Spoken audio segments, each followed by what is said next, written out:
आज हम आपको एक अद्भुत विधि का वर्णन कर रहे हैं जिसके माध्यम से अनुपम शांति और अनुपम आनंद की प्राप्ति होती है। यह विधि बहुत सरल है, बहुत अद्भुत है, प्रयोग करने में भी सरल है, लेकिन पहले कुछ बुनियादी बातों को समझना जरूरी है। पहले के समय में गुरु जब इस विधि को अपने साधक को दिया करता था तो वो कहता था कि मरघट चले जाओ और वहां किसी जलती हुई चिता को देखो। मरघट में तो साधक मरघट चला जाता और वहीं पर बैठकर शव को जलते हुए देखता। जब उसमें आग लगाई जाती, शरीर जलने लगता और वह उसको देखता था। वह मुर्दे को जलते देखता था। गुरु इस संबंध में कहा करते थे, उसके संबंध में विचार मत करना, बस उसको देखना। यह कठिन साधना है। साधक के मन में यह विचार ना उठे कि देर सवेर मेरा शरीर भी जला दिया जाएगा। जब कोई चिता जलती तो साधक उस जलती हुई चिता को देखता था। देर सवेर उसे दिखाई देने लगता था कि चिता पर उसका शरीर भी जलाया जा रहा है। लोग अपने सगे संबंधियों को जलाने ले जाते हैं, लेकिन वे कभी उस घटना को नहीं देखते। वे दूसरी चीजों के संबंध में या मृत्यु के संबंध में बातचीत करने लग जाते हैं। वे विवाद करते हैं, विवेचना करते हैं, वे बहुत कुछ करते हैं, गपशप करते हैं, लेकिन वे कभी दहान संस्कार प्रक्रिया का निरीक्षण नहीं करते। इसे तो ध्यान बना लेना चाहिए। वहां बातचीत की इजाजत नहीं होनी चाहिए। अपने किसी प्रिय को जलते हुए देखना दुर्लभ अनुभव है। वहां तुम्हें यह भाव आवश्यक उठेगा कि मैं जल रहा हूं। अगर तुम्हें अपनी माँ को जलते हुए देख रहे हो, या पिता को, या पत्नी को, या पति को, तो यह असंभव है कि तुम्हें अपने को भी उसमें जलते हुए ना देख सको। यह अनुभव इस विधियों के लिए सहयोगिक होगा। यह पहली बात है। दूसरी बात है कि अगर तुम मृत्यु से बहुत भयभीत हो तो तुम्हें इस विधि को नहीं प्रयोग करना चाहिए, क्योंकि यह भय ही अवरोध बन जाएगा और तुम उसमें प्रवेश ना कर सकोगे। तुम ऊपर ऊपर से कल्पना करते रहोगे, मगर तुम अपने गहन प्राणों में उसमें प्रवेश नहीं कर सकोगे। तब तुम्हें कुछ भी नहीं होगा। तुम चाहे भयभीत हो या नहीं, मृत्यु निश्चित है। केवल मृत्यु निश्चित है। उससे कोई फर्क नहीं पड़ता कि तुम भयभीत हो या नहीं। जीवन में मृत्यु के अतिरिक्त कुछ भी निश्चित नहीं है। सब कुछ अनिश्चित है, केवल मृत्यु निश्चित है। सब कुछ संयोगिक हो सकता है, लेकिन मृत्यु नहीं। लेकिन मनुष्य के मन को तो देखो, वह सदा मृत्यु की चर्चा इस भांति करते हैं कि मानो वो दुर्घटना हो। जब भी किसी व्यक्ति की मृत्यु होती है तो वो कहते हैं कि वह ऐसे में मर गया। जब भी कोई मरता है तो हम इस तरह की बातें करने लग जाते हैं, मानो कि कोई अनहोनी हो गई हो। सिर्फ मृत्यु अनहोनी नहीं है, मृत्यु निश्चित है, बाकी सब कुछ अनहोनी है। मृत्यु बिल्कुल निश्चित है, तुम्हें मरना ही है। और जब मैं कहता हूं कि तुम्हें मरना है तो ऐसा लगता है कि मरना कहीं भविष्य में है, बहुत दूर है। ऐसी बात नहीं है। तुम मर ही चुके हो। जिस क्षण तुम पैदा हुए हो तुम मर चुके। जन्म के समय ही मृत्यु निश्चित है। उसका एक छोर जन्म है और दूसरा छोर मृत्यु। जब तुम छोर को एक छोर पे खड़े हो जाते हो तो दूसरा छोर भी आएगा। इसलिए तुम मर चुके हो, आधे मर चुके हो, लेकिन जन्म लेने के साथ ही तुम मृत्यु के घेरे में आ गए हो। दाखला ले लिया है, अब कुछ भी नहीं बदला जा सकता। अब उसे बदलने का कोई उपाय भी नहीं है। दूसरी बात यह है कि मृत्यु अंत में नहीं घटेगी, वह घट ही रही है।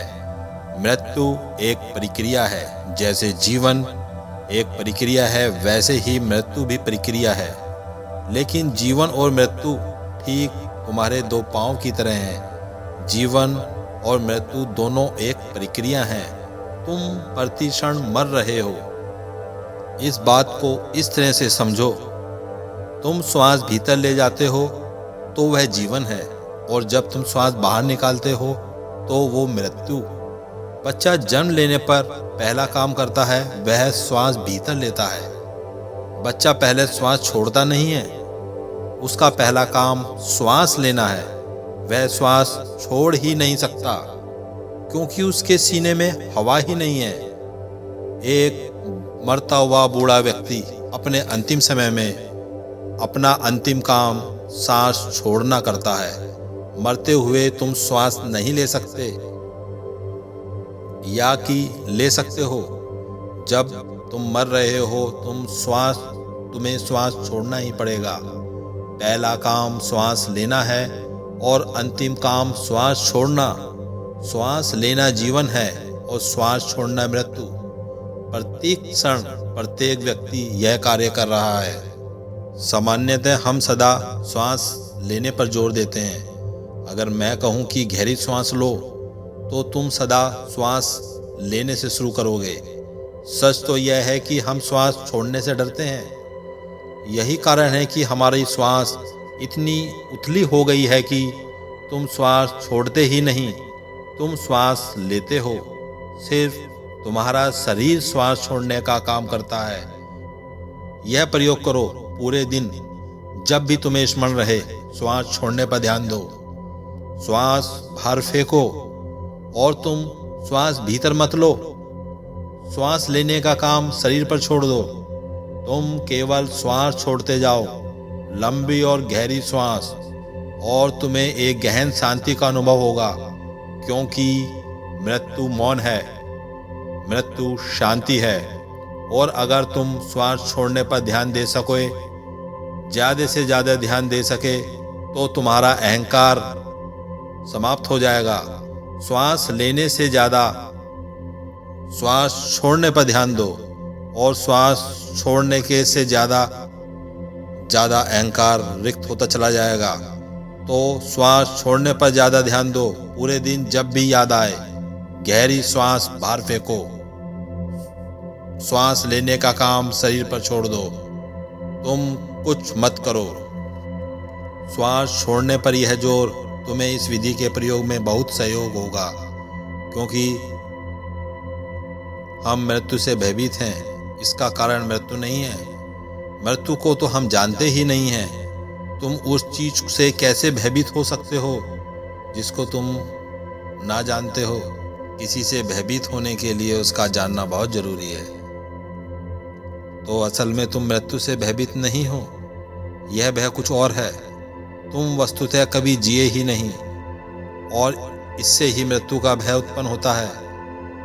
मृत्यु का भय पकड़ता है क्योंकि तुम भी नहीं रहे हो। और तुम्हारा भय यह है कि जब तक मैं जिया ही नहीं और मृत्यु आ गई क्या होगा। यदि तुमने जीवन को जिया है, जीवन को जाना है, तब तुम मृत्यु का स्वागत करोगे। तब कोई भय नहीं होगा। तुम्हारे जीवन को ने जान लिया कि जीवन क्या है, मृत्यु क्या है। लेकिन हम जीवन से इतना डरे हुए हैं कि हम उसे जान ही नहीं पाए, हम उसके गहराई में उतर ही नहीं पाए। वही चीज मृत्यु का भय उत्पन्न करती है। अगर तुम इस विधि में प्रवेश करना चाहते हो तो तुम्हें मृत्यु के प्रति, इस सघन भय के प्रति जागना होगा, बोधपूर्ण होना होगा और इस सघन भय को विसर्जित करना होगा। तो ही तुम इस विधि में प्रवेश कर सकोगे। इसमें मदद करेगी श्वास छोड़ने पर ज्यादा ध्यान दो। सारा ध्यान श्वास छोड़ने पर। दो श्वासों के बीच सब कुछ भूल जाओ और डरो मत कि मर जाओगे। तुम नहीं मरोगे। श्वास लेने का काम खुद शरीर करेगा। शरीर का अपना विवेक है। अगर तुम गहरी श्वास बाहर फेंकोगे तो शरीर खुद गहरी श्वास लेगा।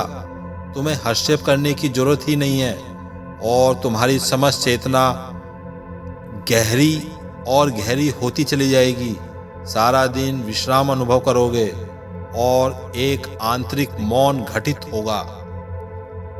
अगर तुम एक और प्रयोग करो तो विश्रांति और मौन का यह भाव और भी गहरा हो जाएगा। दिन में सिर्फ 15 मिनट के लिए गहरी सांस बाहर छोड़ो।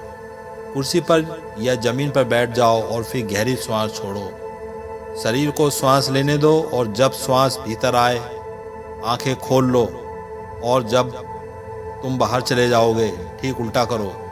जब श्वास भीतर आए तुम बाहर चले जाओ और जब श्वास भीतर आए तुम बाहर चले जाओ।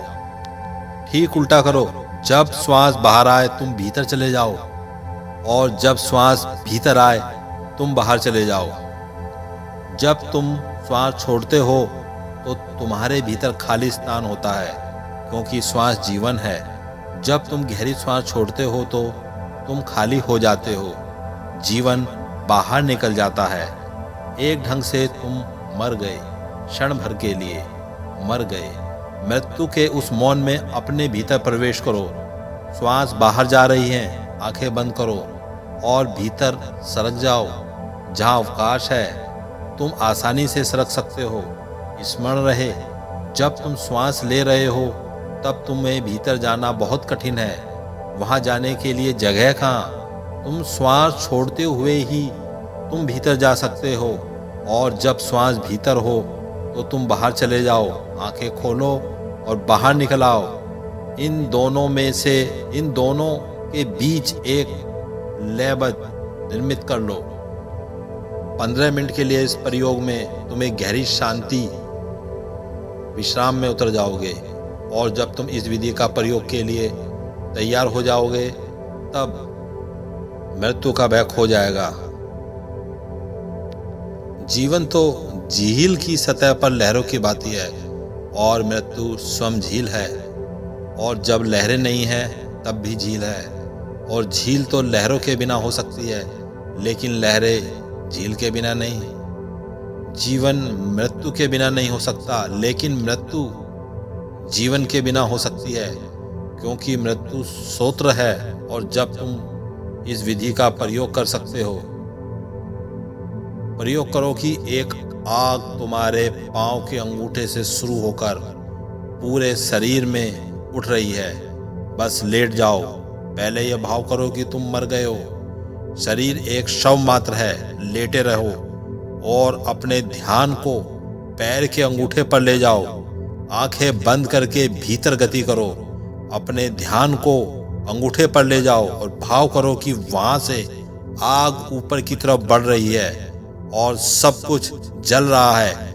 जैसे जैसे आग बढ़ती है वैसे वैसे तुम्हारा शरीर विलीन हो रहा है। अंगूठे से शुरू करो और ऊपर बढ़ते चले जाओ।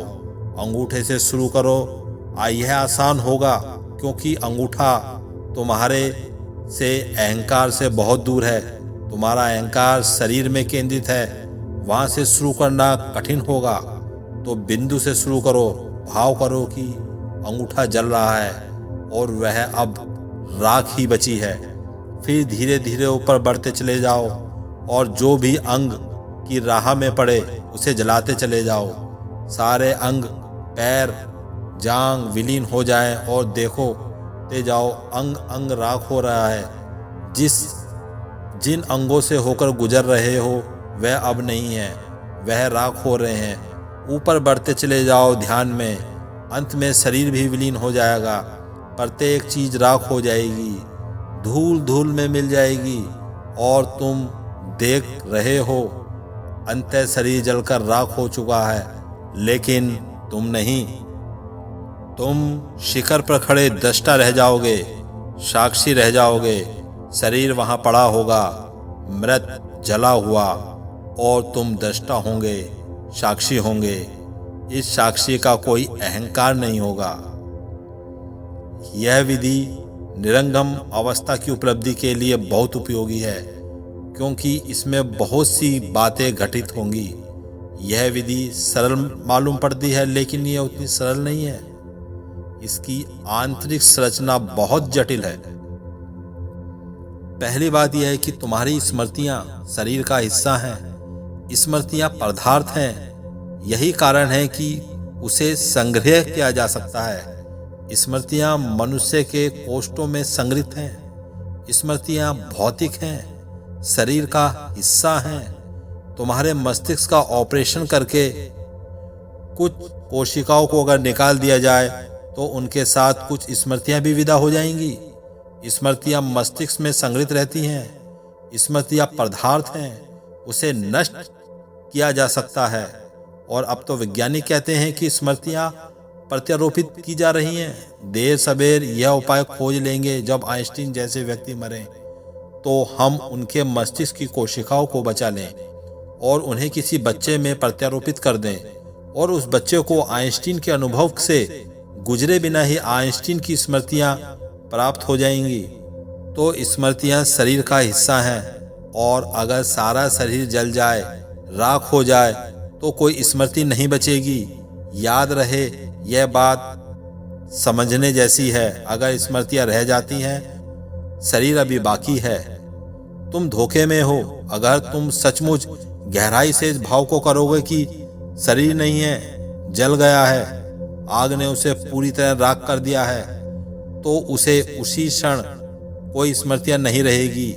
साक्षित के उस क्षण में कोई मन नहीं रहेगा, सब कुछ ठहर जाएगा, विचारों की गति रुक जाएगी, केवल दर्शन मात्र देखना रह जाएगा कि क्या हुआ। और एक बार तुमने जान लिया, इस अवस्था में निरंतर रह सकते हो। एक बार सिर्फ यह जानना है कि तुम अपने को अपने शरीर से अलग कर सकते हो। यह विधि तुम्हें अपने शरीर से अलग जानने का, तुम्हारे और तुम्हारे शरीर के बीच एक अंतराल पैदा करने का, उस क्षण के लिए शरीर से बाहर होने का उपाय है। अगर तुम इसे साध सको तो शरीर में होते हुए भी शरीर में नहीं रहोगे। तुम पहले की तरह ही जिए जा रहे हो, लेकिन तुम फिर कभी वह नहीं रहोगे जो थे। इस विधि में कम से कम 3 महीने लगेंगे। इसे करते रहो। यह एक दिन में नहीं होगी, लेकिन यदि तुम प्रतिदिन इसे 1 घंटा देते हो तो 3 महीने के भीतर किसी दिन अचानक तुम्हारी कल्पना सफल हो जाएगी और एक अंतराल निर्मित हो जाएगा, और तुम सचमुच देखोगी तुम्हारा शरीर राख हो गया है। तब तुम उसका निरीक्षण कर सकते हो, और उस निरीक्षण में एक गहराई, एक गहन बोध होगा कि अहंकार असत्य है, झूठा है, उसकी कोई सत्ता नहीं है। अहंकार था क्योंकि तुम शरीर से, विचारों से, मन से तादाद कर बैठे थे। तुम उनमें से कुछ भी नहीं हो, न मन हो, न विचार हो, न शरीर हो। तुम उस सब से भिन्न हो जो तुम्हें घेरे हुए है।